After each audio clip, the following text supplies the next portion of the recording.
So, kilala nga ninyong labanderang yon, ang ina ni Noah Dionisio, na nag-aakusang kayong dahilan kung bakit nagpakamatay ang kanyang ina? Kayo ba ang ama ni Noah? Kayo ba ang bumuntis sa kanyang ina? Totoo ba na pinagtabuyan niyo siya nang malaman niyo na buntis siya? Galit na tanong ni David sa kanyang ama. Pinaalis ng ama ni David si Allison, kaya umalis ang ina ni David upang dalhin sa itaas si Allison. Son, hindi ko alam na buntis si Linda.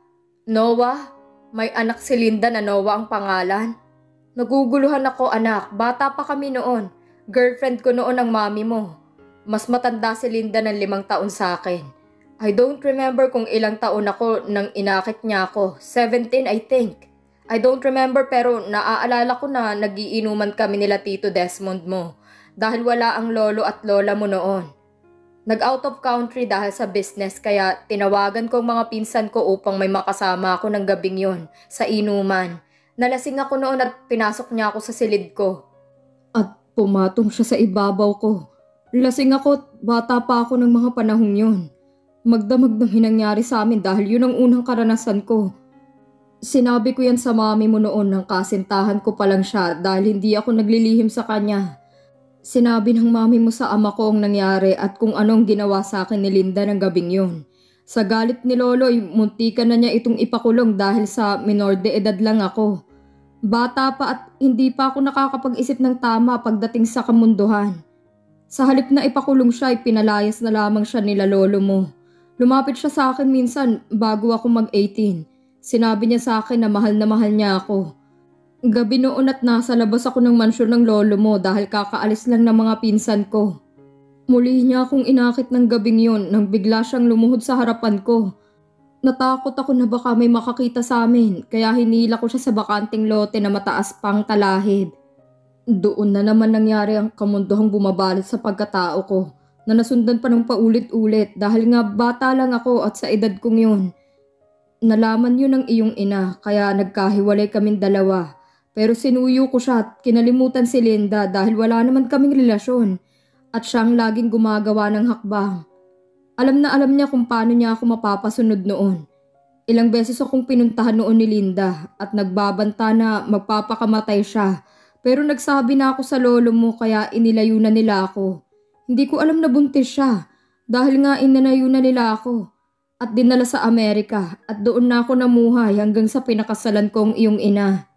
Mula noon wala na akong narinig pa mula sa kanya. Kaya hindi ko alam na kaya pala wala na akong narinig. At dahil nagpakamatay siya. Wala akong kasalanan anak.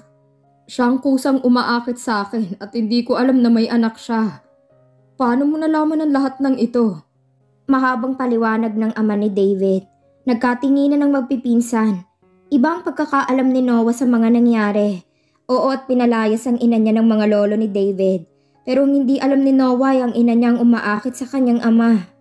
Nakilala ho namin si Noah Dionisio. Galit na galit siya sa pamilya natin dahil tayong sinisisi niya sa pagpapakamatay ng kanyang ina. Matindi ang pagkamuhi niya sa inyo at sa akin. Iyong labi ko, siyang may gawa pero naunahan lang niya ako. Taglay niyang kulay ng mga mata ng mga Henderson. Here dad, his toothbrush. Pinakuha ko yan ng lihim sa mga tauhan sa bahay nila. Mahirap lamang ang buhay nila pero kung mapapatunayan na anak mo nga siya, kailangan mong ibigay sa kanyang karapatan niya. I think nasa 27 or 28 years old na siya. Pero kamukha ng mga Henderson, dad. Matipuno at magandang lalaki. Tisoy din kung sakali nga siya ang panganay. Ani ni David at iniabot sa amang isang kulay asul na toothbrush na nakalagay sa isang ziplock na container plastic bag. Kapag anak ko nga siya, ay samahan niyo kung puntahan siya upang mapaliwanagan siya. Wika ng ama ni David. Tito, mukhang mahihirapan kayo sa isang yon. Sa nakikita namin sa kanya, tanging ina lang niyang paniniwalaan niya. At kung anong sinabi sa kanya ng taong nagpalaki sa kanya, yun ang paniniwalaan niya. Wika ni Russell. Napabuntong hininga na lamang ang ama ni David. Kinuha naman ng ama ni David ang telepono nito at tinawagan ng doktor ng kanilang pamilya. Pumunta ka ngayon din dito dahil may ipapagawa ako sa'yo. Gawin mong lahat upang makuhang resulta bukas ng umaga. Ani nito sa kausap sa telepono. Kailangan kong malaman as soon as possible kung nagkaanak nga ba ako kay Linda. Wala akong alam at kailanman ay hindi ko siya minahal. Kung hindi niya ako pinasok sa silid ko ng gabing yon, walang mangyayari sa amin. Dahil kahit kailan ay hindi ako nagka-interes sa kanya. Oo, maganda si Linda, pero matanda siya sa akin ng 5 hanggang 6 na taon na mga panahong yon. Ate nga ang tawag ko sa kanya noon, na bago na lang at Linda na lang ang itinawag ko nang naging magkasama kaming dalawa sa kung saang-saang lugar. Lalaki din kayo, pinagdaanan ninyo yon. Ani ng ama ni David. Naalala ko pang sa akin. Sa likod ng school ko ginawa sa kaklase ko. Wala pang karanasan, buti na lang hindi ko nabuntis. Tumatawang ani ni Rag. Ang sa akin naman ay sa silid niya dahil gabi-gabi kong inaakit ang silid niya. Sa kanya ko na na-experience ang... Ay, magaling dahil teacher ko siya. Nice at okay naman. Tumatawang ani naman ni Darwin. Ako sa mansyon nila daddy. Kunwari gumagawa kami ng homework pero... Ay, yun na yun. Ani naman ni Braxton. Sa banyo ng school. Barkada ko, tagabantay sa labas. Lahat yata ng hot na students ng school namin hinatikman ko sa banyo. Sa loob ng isang araw, nakakasampu yata ako. Sagot naman ni Sandro, kaya lahat ng matay na patingin na sa kanya. What? Ganun talaga kapag gwapo? Tumatawa niyang ani kaya napapailing na lamang sila sa kapilyuhan ng pinsan nila. Natahimik ang lahat pero kay Russell na sila nakatingin. At kay David na tila ba ayaw mag-share ng kahit na ano tungkol sa karanasan nila sa babae noong teenager pa sila. Wala akong ikikwento kaya wag na kayong magtangka. Ani ni Russell. Wala? Dahil mahina kang klase? Ani ni David na ikinatawan nila. Napapailing na lamang si David kaya nagsimula na silang buyuhin si Russell na magsabi ng karanasan nito. I will tell mine kapag napaamin niyo si Russell. Ani ni David kaya tinaasan siya ng kilay ni Russell. Hinawakan agad si Russell ng mga pinsan niya sa magkabilang braso at sa 2 binti nito upang hindi ito makakilos. Bubuksan ko ang zipper mo kapag hindi ka nagsalita. Ani ni David at humarap ito kay Russell. Nagsisigaw naman si Russell at pinagmumura ang mga pinsan niya hanggang sa napaoo na nilang binata. I was 16. Dumating sa buhay ko si Agafe. She was 21 years old. Katulad ni Tito at ng Linda na yon. Mas matanda sa akin si Agafe. Anak siya ng dating kaibigan ni nanay. Crush kong bunso niyang kapatid pero ayaw sa akin. Dahil ang gusto niya ay isang matandang lalaki. Bagsak na ako doon.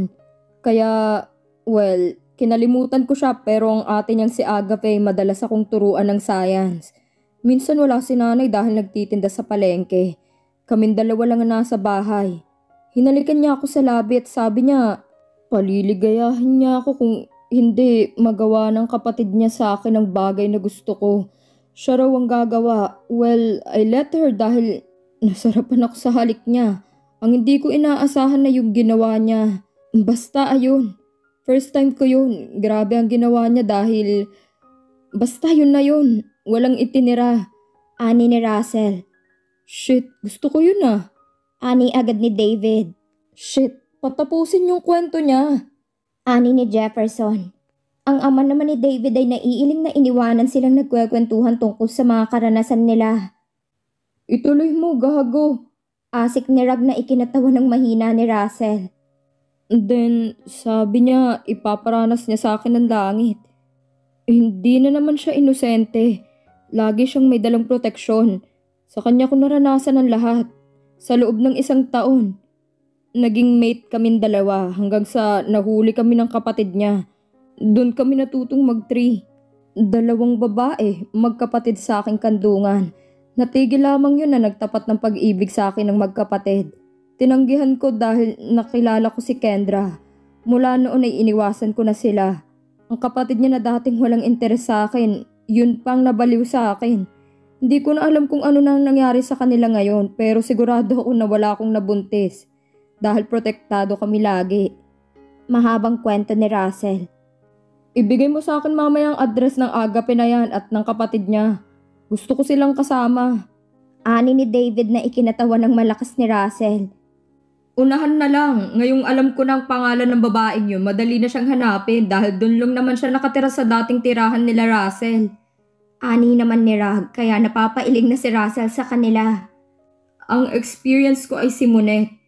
Ani ni David, kaya biglang napalingon si Sandro. Oh, bakit ka ganyan makatingin ha? Kapatid lang yun ng ex mo, hindi mo girlfriend. Siya ang unang lumapit sa akin kaya dun sa silid ko may nangyari. Okay naman siya, medyo boring nga lang. Ani ni David, kaya malakas na tawanan ng namumutawi sa loob ng malaking mansyon. Itinakda ang kasalang Henderson at Thompson at sa darating na Sabado ito gaganapin. Ang lahat ay naging mabilis dahil ayaw ng mga Henderson na hintayin pa na lumaki ang tiyan ni Kendra dahil ayaw nila itong mahirapan. Ang gusto nila after ng kasal ay maging maayos ang pagbubuntis nito na wala nang iba pang iniintindi. Nagkasundo ang dalawang panig kaya naging mabilis ang lahat. Grabe VFF, ang bilis naman. Kasal na agad din sa Sabado. Hindi mo lang nila pinaabot ng 1 buwan. Gusto ko kasal agad at wag ka. Isang napaka-engrandeng kasalan ang magaganap sa inyo sa Paris. Wow talaga, nakakainggit. Tumitiling ani ni Amber sa kaibigan nito. Oo nga pero okay lang naman. Yun din kasi ang gusto ni Russell. Sabi niya ikakasal din naman daw kami so patatagalin pa. Samantalang kaya naman daw nilang gawing posible ang mga imposible. Ani ni Kendra sa kaibigan nito. Yeah, the power of Henderson. Sagot naman ng kaibigan ni Kendra, kaya isang ngiti ang sumilay sa kanyang labi. Mamayang gabi na ang flight namin nila mami. Ang pinakamalaking private jet ng mga Henderson ang gagamitin namin patungong Paris. Si Russell sa susunod na araw ang dating sa Paris dahil may mga inaasikaso sila ni David. Utos ng ama ni David kaya hindi agad sila makakasunod. Ani ni Kendra. Hindi naman talaga sila sasabay sa inyo, hindi ba? Gusto ng mga magulang nyo na kasal na ninyo kayo magkikita. Wika naman ni Amber. Yeah, kaya nga miss na miss ko na si Russell. Ani niya nang bigla na lamang silang makarinig ng kaluskos mula sa balcony. Kaya nagkatinginan silang magkaibigan. Tumayo naman si Amber upang tingnan kung anong ingay na narinig nila. Pero laking gulat nila nang biglang sumulpot sa loob ng silid ni Kendra si Russell. Hi, ani ni Russell nang ngiting-ngiti. Habang ang magkaibigan naman ay gulat na gulat. Anong ginagawa mo dito ha? Nakakaloka ka Russell ha? Ani ni Amber sabay hagik-hik. Itinuro sa akin ito ni Hans. Sabi niya para makascore ako dadaanin ko sa pag-akyat sa balcony. Kaya nandito ako and it works. Dahil ginamitan ko ng pananakot ang mga guard niyo sa labas. Ani ni Russell. Natawa na lamang si Amber kaya kinuha nito ang bag niya at nagpaalam na sa 2 lovebirds. Si Kendra naman ay hindi maalis ang ngiti sa labi kaya nang sumara ang pinto ay nagmamadaling sinunggaban ni Russell si Kendra. Lock mo muna ang pinto. Bulong ni Kendra kaya naman mabilis na tumayo si Russell.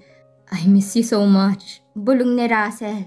Nahiga na lamang si Russell sa tabi ng hubad na katawan ng kanyang kasintahan at ipinulupot niya ang kanyang braso sa katawan ng dalaga. Mahal, akala ko ba may lakad kayo ngayon ng mga pinsan mo dahil may iniuutos sa inyong ama ni David? Ani ni Kendra sa binata. Yes, mahal ko. Nasa labas lang naman sila ng mansyon at naghihintay sa akin. Ani nito na ikinagulat ni Kendra at tinitigan ng mukha ni Russell kung nagsasabi ba ito ng totoo. Oh my God, totoo nga? Bulalas na ani ni Kendra na ikinatawa ng malakas ni Russell. Kaya mabilis na tumayo si Kendra at nagbihis. Yup, nasa labas lang sila. Aalis na kayo mamaya kaya syempre kailangan kita ngayon kasi mamimiss kita. Sinulit ko lang naman mahal ko. Basta pagdating mo ng Paris ay tawagan mo agad ako ha. Hihintayin ko ang tawag mo. Wika ni Russell kaya hinampas na siya ng una ng dalaga. Tumayo ka dyan, nakakaloka ka ha Russell. Huwag ka mag-alala tatawagan kita pero tumayo ka na dyan dahil nakakahiya sa mga pinsan mo. Inis na ani sa kanya ng dalaga. Tumayo naman si Russell at nagbihis na rin ito. Hinila niya ang kamay ni Kendra at nagpunta sila sa balcony. Look, ayun sila oh. Hindi naman aalis ang mga yan nang wala ako. Kaya okay lang na maghintay sila dyan, no? Huwag mo silang intindihin dahil ang mahalaga ngayon ay magkasama tayo. Ani ni Russell sabay turo sa labas ng mansyon na may nakaparadang sunod-sunod na sports car. Oh my God, umalis ka na nga. Bilisan mo. Naiinis na ani ni Kendra, ngunit natatawa dahil sa kalokohan ng kanyang kasintahan. Hindi siya makapaniwala na nagawang paghintay ni Russell ang mga pinsan nito. Napapailing na lamang si Kendra. Kunwari pang mahal ko. Pangaasar ni Russell sa dalaga, kaya hinampas siya nito sa braso. Ang bibig mo nga, ikaw talaga napaka mo. Sige na, umalis ka na at kanina pa sila naghihintay sa'yo. Ani ni Kendra na napapailing na lamang. Hinila naman ni Russell ang kasintahan niya pabalik sa silid. Sige na, umalis ka na. Natatawa na ani ni Kendra. Isang matamis na halik naman ang iginawad sa kanya ng binata pagkatapos nitong magbihis at pagkatapos ay lumabas na ito sa balcony. At para na itong si Spider-Man na gumapang at lumundag pababa mula sa terasa niya. I love you. Bulong ni Russell mula sa ibaba at nag-flying kiss pa ito sa kanya bago ito tuluyang umalis. Napapangiti naman si Kendra hanggang sa tuluyan ng makalabas ng mansyon ng kanyang kasintahan. Napapangiti naman si Kendra nang bumalik na siya sa loob ng kanyang silid. Naupo siya sa gilid ng kama at niyakap niya ang una na hinigaan ni Russell. Humugot siya ng isang malalim na paghinga at pagkatapos ay tiningnan niya ang kanyang maleta kung nakaimpake na ba ang lahat ng mga kailangan niya. Ang gown naman na gagamitin niya ay ipapadala na lamang sa kanya sa Paris ng isang pinakasikat na mananahi ng mga wedding gown. Tinignan niya ang suot niyang bracelet at napangiti ito habang inaalala niya kung paano 2 beses na nag-propose sa kanya si Russell ng gabing yon. Napatingin siya sa kanyang orasang pambisig. At mag-aalas 5 na pala ng hapon, kaya naman nagmamadali siyang tumungo ng banyo upang maligo na dahil malapit na silang umalis.